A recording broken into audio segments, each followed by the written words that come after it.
ជំរាបសួរសួស្តីអ្នកទាំងអស់គ្នានាងខ្ញុំចេឌីជួបគ្នាម្ដងទៀតហើយជាមួយនឹងរឿង Blue Love របស់យើងដែលជាភាគទី9និងជាភាគបន្តណានៅកាលពីចុងភាគមុនណាយើងបានដឹងហើយថាហាយាតូហ្នឹងគាត់បានដួលកិច្ចដៃដោយសារស៊ូម៉ាជាអ្នកច្រាននឹងឯងពេលនេះហាយាតូគាត់កំពុងតែនៅសាលាហើយគាត់ណាបាននឹកសម័យទៅដល់ថ្ងៃដែលគាត់មានគ្រោះថ្នាក់របួសដៃនឹងឯងគឺស៊ូម៉ាបារម្ភពីគាត់ខ្លាំងមែនតែនគេនិយាយទាំងយំហ្មងគេថាឲ្យខ្ញុំសុំទោសផងធ្វើមិនទៅដៃឯងឆ្លោះហើយណាយើងគួរតែរកបងសិនអញ្ចឹងតើឯងអាចដើរកើតអត់ពេលគិតទៅដល់ទស្សនវិជ្ជាពេលហ្នឹងហើយយតោគាត់គិតទៀតដែរគាត់ថាខ្ញុំដឹងថាគេគ្រាន់តែឆោឡោព្រោះបារម្ភពីដៃខ្ញុំប៉ុណ្ណោះខ្ញុំមិនអាចយល់ខុសពីភាពចិត្តល្អគឺជាស្នេហាឡើយព្រោះថាមុននេះស៊ូម៉ាគេបានបដិសេធខ្ញុំរួចហើយគ្រាន់តែគិតដូច្នេះចប់ស៊ូម៉ាក៏បានមកដល់ពេលហ្នឹងហាយាតូឃើញគេហើយក៏ហៅឈ្មោះគេគាត់ណាគិតក្នុងចិត្តថាគេអត់ដែលមកម្នាក់ឯងអញ្ចឹងឡើយមុននឹងអរុនសួស្ដីគេសួរគេថាមានការអីអត់ឯស៊ូម៉ាក៏ឆ្លើយថាដៃឯងយ៉ាងម៉េចហើយហាយាតូក៏ឆ្លើយមកថាបើកម្រើកគឺនៅតែឈឺតែបើនៅស្ងៀមអញ្ចឹងអត់អីទេពេលថាសម្រាប់តែ2-3អាទិត្យហ្នឹងគឺវាអស់អីហើយប៉ុន្តែស៊ូម៉ាក៏តបមកទាំងឈ្ងោកមកហើយក៏ថាឲ្យខ្ញុំសុំទោសផងដោយសារតែខ្ញុំ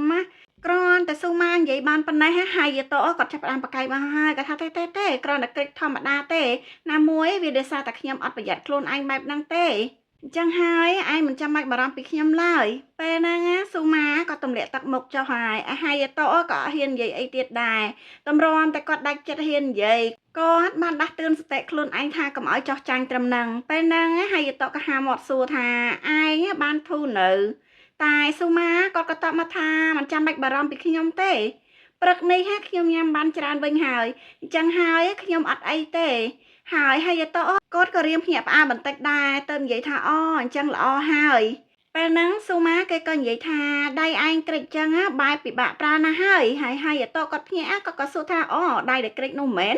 ពេលហ្នឹងស៊ូម៉ាក៏តបមកទៀតដែរគាត់ថាពេលមកខ្ញុំរៀនខ្ញុំអត់អាចជួយអីឯងបានទេតែក្រៅពីម៉ោងរៀនខ្ញុំនឹងព្យាយាមនៅចាំជួយឯងឲ្យបានច្រើនតាមដែលអាចធ្វើទៅបានហើយយតោក៏រៀងភ្ញាក់ផ្អើលបន្តិចដែរប៉ុន្តែក៏អត់ទាន់ហ៊ានឆ្លើយអីទេបានត្រឹមតែឆ្ងល់មុខគិតពេលហ្នឹងស៊ូម៉ាក៏និយាយមកថាតែបើឯងមិនចង់ក៏មិនអីដែរបើហើយយតោក៏គិតថាខ្ញុំគិតថាបើជ្រុលជាមិនអាចធ្វើដូចពីមុនយល់ល្អខ្ញុំមិនចាំបាច់នៅក្បែរស៊ូម៉ាឡើយតែបើនេះអាចខ្លាយជាឱកាសដែលអាចឲ្យខ្ញុំនៅក្បែរគេចឹងហើយខ្ញុំត្រូវតែឆុងចាប់ឱកាសនេះឲ្យជាប់គិតដូច្នេះហើយហាយាតូគាត់ក៏ងាកមកនិយាយជាមួយនឹងស៊ូម៉ាទាំងទឹកមុខស្ងោតស្ងាត់ក្រៀមក្រំហ្មងគាត់ថាខ្ញុំពិតជាអាចសុំឲ្យឯងជួយបានមែនឬបាទស៊ូម៉ាពេលឃើញទឹកមុខហាយាតូអញ្ចឹងហើយក៏រៀងរំភើបតិចដែរតែក៏ប្រញាប់បែរក្រោយចាក់ចេញឲ្យប្រាប់ថាម៉ោងក្រោយចាំខ្ញុំមករកឯងទៀតពេលហ្នឹងហាយាតូគាត់គិតក្នុងចិត្តថាខ្ញុំក៏រៀងខ្មាស់ដែរដែលប្រើរបួសជាលេសចូលក្បែរគេតែឲ្យខ្ញុំសុំទោសផងស៊ូម៉ាខ្ញុំពិតជាចង់នៅក្បែរឯងពិតមែនកាន់ទៅដល់ពេលអាហារថ្ងៃត្រង់ហើយពេលហ្នឹងស៊ូម៉ានិងហាយាតូក៏ទើបតែដើរមកតាមក្រោយដូច្នេះហើយអ៊ីតូក៏ប្រាប់ថានោះពួកគេមកហើយឯម៉ាចាន់វិញក៏និយាយថាឯងមកយឺដែរដឹងអត់ថាខ្ញុំឃ្លានខ្លាំងប៉ុណ្ណាហើយតោគាត់បានត្រឹមតែសុំទោសគេទេប៉ុន្តែម៉ាចាន់ហ្នឹងគាត់ក៏និយាយថាយើងខានញ៉ាំបាយជាមួយគ្នាយូរហើយមកអង្គុយក្បែរខ្ញុំមកចាំខ្ញុំបញ្ចុកបាយឯងគាត់និយាយទាំងលូកដៃទៅដណ្ដើមកញ្ចប់បាយពីស៊ូម៉ាហើយនិយាយថាឲ្យមកខ្ញុំមកមិនចាំបាច់បារម្ភទេប៉ុន្តែស៊ូម៉ាគាត់ថាគាត់អត់ចង់ឲ្យទៅម៉ាចាន់ទេគាត់ចង់បញ្ចុកបាយហ្នឹងទៅឲ្យយតដោយខ្លួនឯងហើយពេលហ្នឹងម៉ាចាន់គាត់ក៏ពោលបន្តមកថាខ្ញុំដឹងថាឯងមានអារម្មណ៍ដឹងខុសតែយើងជាមិត្តនឹងគ្នាយើងជួយគ្នាទទួលខុសត្រូវលើដៃគេម្នាក់បន្តិចទៅពេលហ្នឹងហើយតគាត់គិតថាគាត់ថាម៉ាចាន់ធ្វើបានល្អណាស់បាទអ៊ីតូវិញក៏គាត់ថាមែនហើយឯងចាំបាច់ធ្វើដល់ថ្នាក់ហ្នឹងទេឲ្យម៉ាចាន់បញ្ចុះក៏បានបន្ទាប់មកពួកគាត់ក៏យល់ស្របគ្នាបែបហ្នឹងទៅហើយតោក៏ប្រាប់ម៉ាចាន់ថាខ្ញុំយកសមមកកាន់ញ៉ាំខ្លួនឯងដែរតាប៉ុន្តែម៉ាចាន់ក៏តបទៅថាមិនអីទេចាំខ្ញុំជួយចង់ញ៉ាំមួយណាហើយតោក៏ថាពងមាន់ហើយសាច់ក្នុងប្រអប់ឯងមើលទៅទំនងម៉ាចាន់ចឹងហើយម៉ាចាន់ក៏ថាចាក់ដោសាច់គ្នាហ្មងទៅបន្ទាប់មកក៏កាត់ទៅដល់ពេលដែលស៊ូម៉ាហើយនិងហាយាតូក៏ដើរទន្ទឹមគ្នាស៊ូម៉ាសួរថាមានអីឲ្យខ្ញុំជួយកាន់អត់ហាយាតូក៏ថាអត់មានទេអញ្ចឹងពួកគេទាំងពីរក៏បបួលគ្នាដើរទៅហាយាតូក៏គិតក្នុងចិត្តបដាក៏ថាតួវារៀងតិចតបន្តិចមែនតែក៏ល្អហើយដែលគេមិនបដិសេធនឹងខ្ញុំ អ្វីដែលកាត់ឡើងពេលនេះហាវាមើលទៅស្រួលចិត្តជាងអីដែលខ្ញុំធ្វើរាល់ដងឆ្ងាយណាសុកណាស៊ូម៉ាក៏បន្លឺឈ្មោះគេមកហើយម្ចាស់ខ្លួនណាគ្នាឡើងភ្ញាក់ឲ្យសួរថាអីគេអញ្ចឹងតើស៊ូម៉ាក៏និយាយថាឲ្យខ្ញុំសុំទោសផងខ្ញុំមកគួរតែនិយាយវាឲ្យបានលឿនជាងនេះឲ្យសិភៅដែលឯងខ្ចីពីមិត្តភក្តិឯងមកខ្ញុំសិនមកចាំស្អែកចម្លងរួចចាំខ្ញុំយកទៅសងវិញហើយអតក៏តបថាមិនចាំបាច់ពិបាកចម្លងទេចម្លងក៏មិនតាន់ដែរចាំព្រីមបិទយកតែម្ដងទៅប៉ុន្តែស៊ូម៉ាក៏ប្រាប់ថាឲ្យមកទាំងដែលមុខគាត់ណាស្ងួតស្ងាត់ហ្មងពេលហ្នឹងហើយតគាត់ភ័យឯងគាត់គិតថាគេអារម្មណ៍អត់ល្អមែននៅពេលហ្នឹងគាត់ក៏បកមកនិយាយថាខ្ញុំអត់ចង់ឲ្យឯងពិបាកទេជួយតែនៅពេលនៅសាលាទៅបានហើយស៊ូម៉ាក៏តបវិញថាសំបីពេលនៅសាលាក៏ឯងមិនដែលគិតចង់ពឹងឲ្យខ្ញុំធ្វើអីឲ្យឯងដែរត្រូវទេតែបើជាម៉ាចាន់វិញឯងពឹងគេឡើងស្រួលមិននិយាយល្អជាងនិយាយទៅក៏គ្មានបានអីមកវិញដែរហើយតវិញគ្នាឡើងរំភើបរួចក៏គិតថាកុំប្រាប់ថាគេខឹងខ្ញុំណាព្រោះខ្ញុំព្យាយាមធ្វើគ្រប់យ៉ាងដោយមិនពឹងគេទេមិនអាចទេគិតអញ្ចឹងហើយក៏ត្រឡប់មកនិយាយជាមួយនឹងគេថាថ្ងៃនេះគ្រាន់តែឯងទៅរកខ្ញុំនៅថ្នាក់របស់ខ្ញុំណាគ្រប់ម៉ោងចេញលេងខ្ញុំក៏រីករាយណាស់ទៅហើយស៊ូម៉ាក៏តបមកថាសុំតោះមកពីខ្ញុំគិតថាខ្លួនឯងអន់ទៅចេះតែចង់ឲ្យឯងសុំឲ្យខ្ញុំជួយពេលហើយតគាត់លឺស៊ូម៉ានិយាយអញ្ចឹងគាត់ឡើងគិតទាំងអៀនហ្មងគាត់ថាទោះជាខ្ញុំមិនគួរធ្វើអញ្ចឹងក៏ដោយប៉ុន្តែខ្ញុំកាត់ទៅដល់ពេលដែលស៊ូម៉ាក៏ទៅដល់ផ្ទះហើយក៏កំពុងតែអង្គុយចម្លងមេរៀនរួចក៏នឹកទៅដល់ទឹកមុខហើយតនៅពេលដែលគេនឹងស្នើសុំគាត់ឲ្យជួយនឹងឯងថាទៅពេលនោះស៊ូម៉ាគ្នាឡើងរំភើបហ្មងកាត់ចូលមកដល់ថ្ងៃថ្មីទៀតដែរពេលនេះហើយតគាត់កំពុងតែយួរថងសម្រាមមួយដើរចេញពីថ្នាក់ហើយក៏គិតក្នុងចិត្តបដាថាមានអារម្មណ៍ថាពេលនេះខ្ញុំអាចនិយាយជាមួយស៊ូម៉ាបានធម្មតាវិញហើយទោះម្សិលមិញបាននិយាយគ្នាតិចតែពិតមែនតែយ៉ាងហើយណាក៏បាននិយាយពីអារម្មណ៍ពិតរបស់ខ្ញុំប្រាប់គេដែរនៅពេលហ្នឹងស៊ូម៉ាក៏បានហៅឈ្មោះហើយតហើយក៏និយាយមកថាឯងកំពុងឈឺដៃផងមិនចាំបាច់យកសម្រាមទៅចោលខ្លួនឯងអញ្ចឹងហើយតក៏តាបថាវាស្រាលទេជ្រុលជាសម្អាតតុកអត់បានអញ្ចឹងទើបចង់យកសម្រាមមកចោលវិញស៊ូម៉ាក៏និយាយថាពេលលើអ្នករៀនជាមួយឯងប្រាប់ខ្ញុំឡើងភ័យឲ្យមកនេះមកហើយតហត់ទៅឲ្យគេទាំងអរគុណពេលហ្នឹងគេក៏គិតថាគេមកដើម្បីខ្ញុំឬខ្ញុំពិតជាសប្បាយចិត្តដល់ហើយខណៈនោះគាត់ក៏រអិលជើងដួលប៉ុន្តែក៏ត្រូវបានស៊ូម៉ាចាប់អោបចុះតែបន្តិចប៉ុណ្ណោះស៊ូម៉ាក៏ច្រានហើយតវិញឲ្យឈរឲ្យមានលំនឹងរួចក៏និយាយថាចាំខ្ញុំចុះទៅរើសវិញមករើសហ្នឹងសំដៅសម្រាមមើលញដែលគាត់ខំប្រញាប់ទៅតោងហើយទៅក៏ប្រឡែងចោលហើយតក៏រំភើបពេកគាត់ក៏គិតក្នុងចិត្តទៀតថាខ្ញុំនេះយ៉ាប់មែនតានប៉ុណ្ណឹងសោះក៏មានអារម្មណ៍បែបហ្នឹងទៅហើយពេលហ្នឹងក៏ជាពេលមួយដែលត្រូវចេញទៅផ្ទះហើយម្នាក់គេត្រេកអរមែនតានដែលបានចេញទៅផ្ទះស៊ូម៉ាក៏បានដើរសម្ដៅមករកហើយតមុននឹងទៅក៏ងាកមកសួរមិត្តនៅចិត្តហ្នឹងគាត់សួរថាមេរៀនថ្ងៃហ្នឹងមានតែប៉ុណ្ណឹងទេឬមិត្តភក្តិក៏ឆ្លើយថាហ្នឹងហើយឯងរៀបចំទៅផ្ទះហើយឬថាអញ្ចឹងហើយក៏ងាកទៅឃើញស៊ូម៉ាដើរមកទទួលហើយតនឹងឯងទៅគាត់និយាយថាតសើឯងមករត់តែថ្ងៃហើយអត់ហត់ទេឬស៊ូម៉ាក៏តបទៅគេថាមកពីខ្ញុំជាអ្នកធ្វើឲ្យគេរបួសដែរទៅពេលហ្នឹងហើយតគាត់ក៏កាត់កថាប្រាប់ហើយថាអីតែបើមើលមកមិត្តភក្តិម្នាក់ទៀតវិញគាត់បាយជាចាប់ផ្ទះហើយតមកដៃអាដៃកន្លែងឈឺហ្នឹងឡើងគ្នាស្រែកថាឈឺមិត្តម្នាក់នោះគាត់ក៏បន្តមកទៀតថាឯងមិនចាំបាច់ធ្វើដល់ថ្នាក់ហ្នឹងទេនៅទីនេះមានពួកយើងជួយគេហើយឯងមកចុះឡើងអញ្ចឹងឯងមិននឹងមានពេលទៅធ្វើការងារអីផ្ទាល់ខ្លួនទៅហើយតវាក៏មិនទៅទុនខ្សោយអីដល់ថ្នាក់ហ្នឹងដែរទាំងដែលគាត់ហ្នឹងចាប់ច្បាច់ដៃគេយកហ្មងហើយតក៏ស្រែកថាឈឺណាស់អាឡប់ឃើញអញ្ចឹងស៊ូម៉ាគេក៏ទាញដៃហើយតចេញពីដៃមិត្តម្នាក់ហ្នឹងមកពេលហ្នឹងមិត្តម្នាក់ហ្នឹងគាត់ឃើញអញ្ចឹងក៏រៀងរអៀសចិត្តដែរក៏និយាយថាសំទោសផងតែខ្ញុំអត់មានបានច្បាច់អីខ្លាំងពេកណាកតាហីរ៉ាឯងមើលទៅដោយបារម្ភពីគេដល់ហើយឯងបែបស្រឡាញ់ហើយតខ្លាំងណាស់ហើយពួកឯងជាសង្សារនឹងគ្នាទេដែរគាត់និយាយទាំងសាយហើយគាត់ថាលេងប៉ុន្តែហើយតនឹងស៊ូម៉ា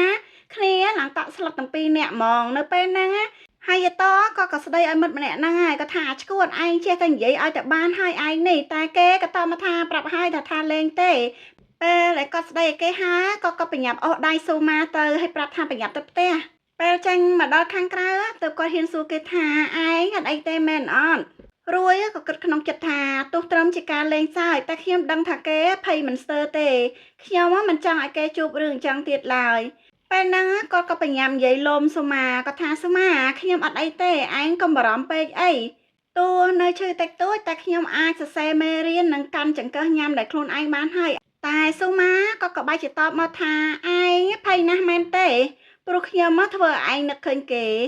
ឯងខ្លាចថាខ្ញុំនឹងធ្វើដូចមិត្តឯងកាលនៅអនុវិទ្យាល័យរបស់ឯងនោះទៀតត្រូវអត់ឯងតែអញ្ចឹងមករហូតឯងអត់បានសម្លឹងខ្ញុំក្នុងនាមជាខ្ញុំឡើយបើមិនព្រោះតែឯងនឹកឃើញរឿងដែលកើតឡើងលើគេវាមិនចម្លែកអីទេបើមានមនុស្សអញនិយាយដើមខ្ញុំអីនោះតែខ្ញុំហត់ចង់ឲ្យឯងមើលមកខ្ញុំក្នុងនាមជាគេម្នាក់នោះឡើយហើយតោវិញបន្ទាប់ពីលើបែបនោះហើយគ្នាឡើងភ្ញាក់ក៏គិតថាការប៉ិតណាអញ្ចឹងសោះមុននឹងងាកមកតបនឹងគេថាពីដំបងវាក៏មែនខ្ញុំពិតជាឃើញឯងដូចជាគេពិតមែនប៉ុន្តែការប៉ិតទៅឯងនិងគេគឺខុសគ្នាដាច់ស្នាមញញឹមរបស់ឯងជួយខ្ញុំពីអតីតកាលដែលខ្ញុំចងទុកហើយខ្ញុំចង់ថើបឯងតែម្នាក់ប៉ុណ្ណោះព្រោះខ្ញុំស្រឡាញ់ឯងស៊ូម៉ាឯងពិតជាស្អប់ខ្ញុំមែនឬអូគេអញ្ចឹងហើយគេក៏កវីក្បាលពេលនោះហើយតោក៏ញឹមតិចដែរគាត់គិតថាបើអញ្ចឹងខ្ញុំនឹងព្យាយាមធ្វើឲ្យបានល្អបំផុតតាមដែលអាចធ្វើទៅបានព្រោះពេលនេះខ្ញុំជឿជាក់ក្នុងចិត្តខ្លួនឯងច្បាស់ណាស់ថាខ្ញុំនឹងអាចឆ្លាញ់គ្នាជាមួយឯងបានបន្ទាប់មកក៏បន្តសម្ដីគាត់ថាមិនថាមានរឿងអីឡើយខ្ញុំនឹងទៅគ្រប់ទីកន្លែងដែលឯងទៅស៊ូម៉ាកាន់ដល់ពេលយប់ឡើងនៅពេលដែលស៊ូម៉ាក៏នៅក្នុងផ្ទះគាត់កំពុងអង្គុយយំម៉ែគាត់សួរខ្លួនឯងថាតើគាត់ធ្វើម៉េចទៅមួយស្របក់ក៏នឹកឃើញថាគាត់គួរតែផ្ញើសារទៅណូបារុក្រោយបានជួបគ្នាស៊ូម៉ាក៏និយាយទៅណូបារុថាសុំទោសផងដែលនៅសុកខ្ញុំហៅឯងមកប៉ុន្តែណូបារុក៏ថាអត់អីទេអញ្ចឹងហើយស៊ូម៉ាក៏បន្តទៀតថាវាមកពីខ្ញុំគិតខ្លួនឯងអត់ចាញ់យើងដើរបដានិយាយគ្នាបណ្ដាបានអត់រហូតអ្នកទាំងពីរបានដើរមកដល់ក្បែរទន្លេហើយពេលអញ្ចឹងទៅស៊ូម៉ាគាត់បញ្ញាប់យកដៃបិទលេទាំងរអ៊ូថាដើរនៅក្បែរទន្លេអញ្ចឹងវារៀងរងាជាងមុនត្រូវអត់ហើយនៅបរុគាត់ក៏ពោលថាណាមួយវាចិត្តដល់រដូវរងាផងអញ្ចឹងហើយការពារខ្លួនប្រយ័ត្នផ្ដាសាយតែក៏ស្រួលមួយយ៉ាងព្រោះអ្នកនៅទីនេះរុះរាយពេលហ្នឹងស៊ូម៉ាគាត់សួរហើយគាត់ថានៅបរុខ្ញុំសុំសួរឯងមួយបញ្ជាក់បានអត់សង្សារឯងគឺពេលស៊ូម៉ានិយាយដល់ប្រយោគហ្នឹងនៅបរុក៏តបហើយគាត់ថាខ្ញុំស្រឡាញ់មនុស្សប្រុសខ្ញុំប្រាប់ឯងម្ដងហើយមិនអញ្ចឹងឬមកពីខ្ញុំនិយាយអត់ច្បាស់ទៅឯងអត់យល់ពេលហ្នឹងស៊ូម៉ាក៏បញ្ញាប់តបគាត់ថាទេវាមកពីខ្ញុំអត់ដែរដឹងទៅក៏ផ្អើតែហើយមិនបានឯងដឹងថាខ្ញុំដូចឯងពេលហ្នឹងនៅបរុក៏តបហើយគាត់ថានិយាយឲ្យត្រង់ទៅមកពីខ្ញុំឃើញថ្ងៃដែលខ្ញុំតកេងនៅផ្ទះឯងថាបគ្នាជាមួយហៃយតោ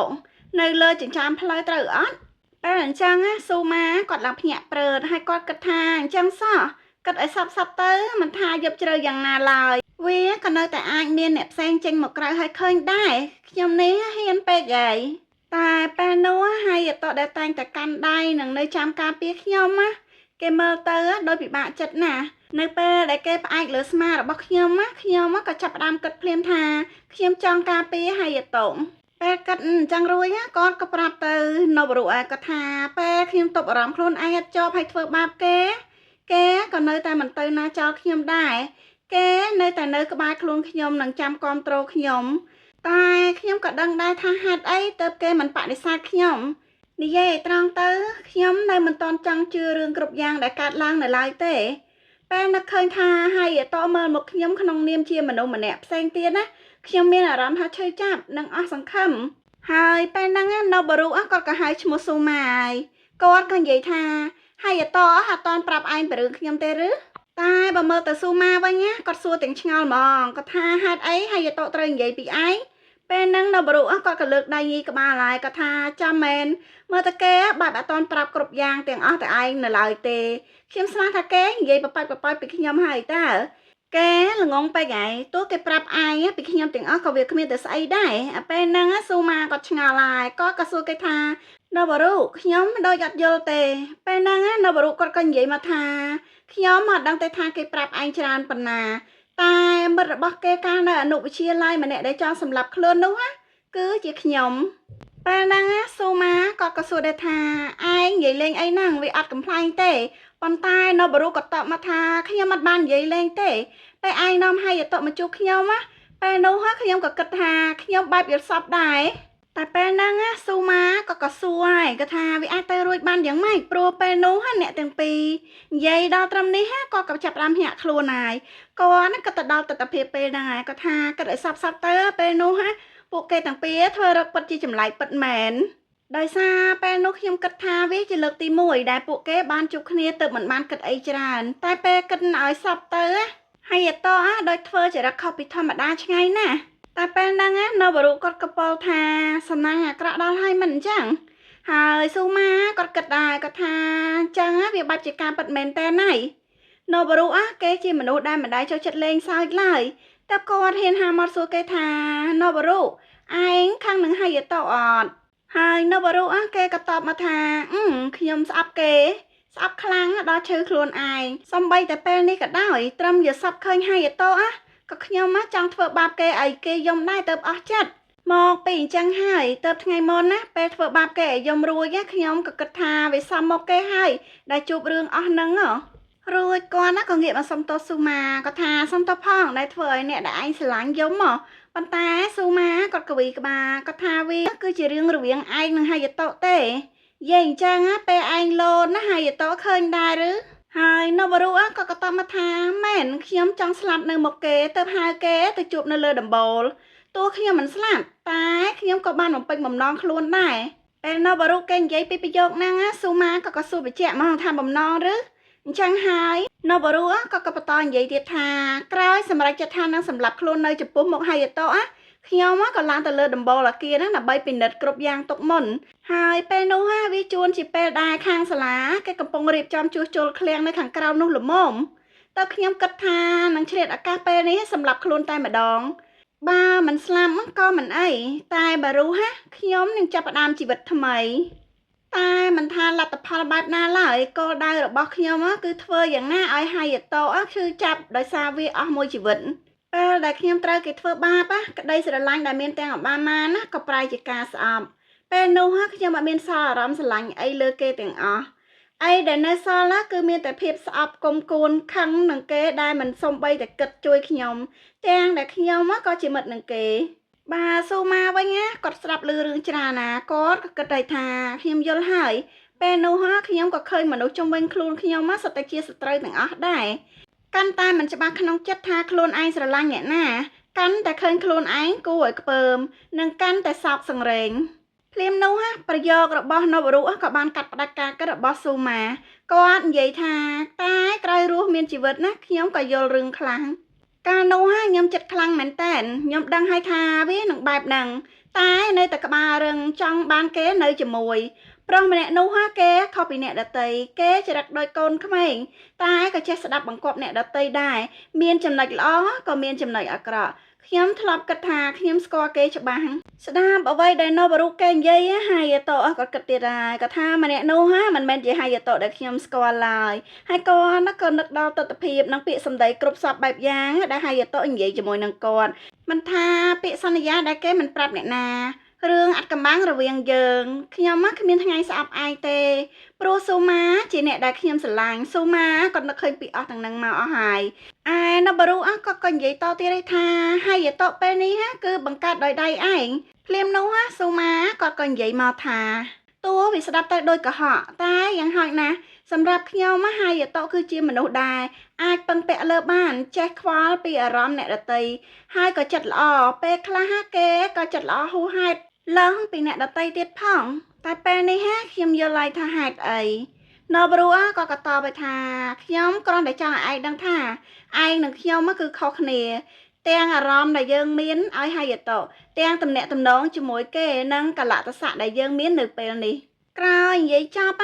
ពួកគាត់ក៏បានបំបែកផ្លូវគ្នាកាត់មកខាងហើយតវិញពេលនេះគាត់កំពុងតែដើរចេញពីកន្លែងលក់អីហើយគាត់ក៏មើលដៃគាត់ទាំងរអ៊ូថាដៃគាត់លែងឈឺហើយប៉ុណ្ណឹងវាក៏ស្រួលដែរ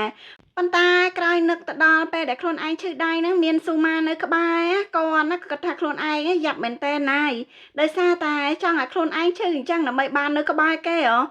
រំពេចនោះហាទូរស័ព្ទរបស់គាត់ណាក៏មានលេខចម្លែកខលមកពេលដែលគាត់លើកណាគេខាងនោះក៏និយាយថាហើយតោខ្ញុំណាណូបារុសុំតបផងដែលនៅសុកសុកខលទៅរកឯងតែពេលនេះខ្ញុំនៅម្ដុំផ្ទះឯងយើងជួបគ្នាបានអត់ហើយរឿងបលូលរបស់យើងដែលជាភាគ9ភាគ10ក៏បានបញ្ចប់ទៅត្រឹមនេះហើយអ្នកទាំងអស់គ្នាប្រសិនបើចូលចិត្តការសម្ដែងរបស់ admin កុំភ្លេចជួយចុច subscribe ម្នាក់មួយផងណាអរគុណច្រើនជម្រាបលាបាយបាយចាំជួបគ្នានៅវីដេអូក្រោយ